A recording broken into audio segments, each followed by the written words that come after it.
Shalom, guys. Welcome back to my channel, Reformed Hebrew Ministries.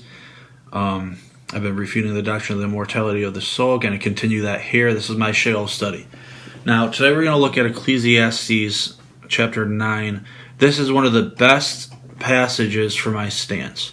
Whenever you debate, whether you agree with me or not here today, if you ever debate somebody who believes in the unconscious state of the dead as myself, 999 out of every 1,000 times you debate them, this passage will come up. Every time you debate us, we're always going to bring up this passage. So I'm going to go over it today. I'm going to give you my take on it. Then I'm going to tell you what the counter rebuttal is to it. If I'm debating on somebody, what they're going to tell me, it means I'm going to show you where they think I'm wrong, and then I'm going to counter rebuttal them.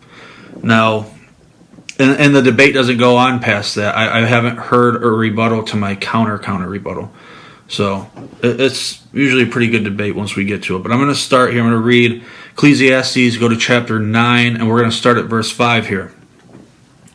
It says, "For the living know that they will die, but the dead know nothing, and they have no more reward, for the memory of them is forgotten. Also their love, their hatred, and their envy have now perished. Nevermore will they have a share in anything done under the sun.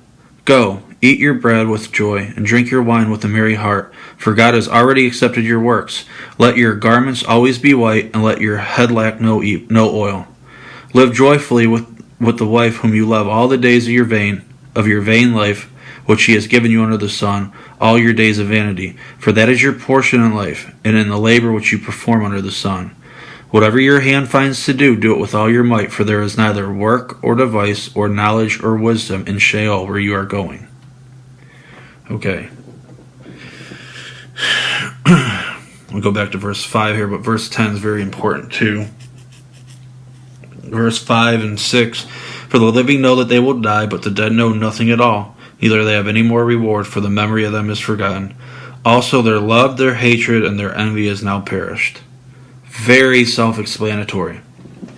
You don't know anything when you're dead. That's how we take it. There's no, you don't know anything. You don't even know that you're dead. The dead know nothing. You don't even remember that you were alive. You don't remember anything. You're unconscious. You're dead. It's just blackness. Also, their love and their hatred and their envy is now perished. Now, what proponents of the immortal soul are going to say? They're going to say,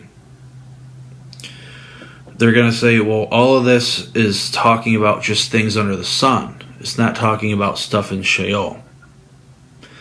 But that doesn't make sense. And where I would rebuttal them is, I would say, so what are you saying?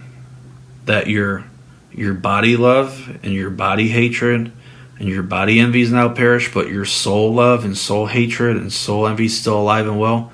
That doesn't make any sense. I mean, there's, and they usually get quiet when I say it. They don't know how to refute that. They kind of get embarrassed and just go away. Now, verse 10, it says, "Whatever your hand finds to do, do it with all your might, for there's no work, device, or knowledge, or wisdom in Sheol where you're going." It's so clear what it says there. There's nothing. If you think that you're conscious at death, you have to explain why Ecclesiastes chapter 9, verse 10 says there's not. And it gets to the point now where there are no more legitimate rebuttals. What people will start doing is they'll say, well, why should we trust Solomon? Why should we trust? And what they're essentially saying is, why should we trust the Bible? And the second you start throwing away passages and not trusting the Bible is the second when you fall into heresy. And this is where Catholics and Gnostics have done for ages now, and this is where you see a lot of the heresies in our church today. The veneration of saints, the praying of saints, the praying to saints, the necromancy, communication with the dead, they all stem forth from this false pagan doctrine, and it's just not true. Ecclesiastes chapter 9, verse 10, I don't care if you like Solomon or not, he's telling you, the wisest man in the world, who was given this wisdom by God, is telling you what death is. And he's telling you there's nothing. There's no knowledge, wisdom, anything. There's nothing in Sheol. The dead know nothing. That's all there is to say about it. I hope this teaching blessed you guys.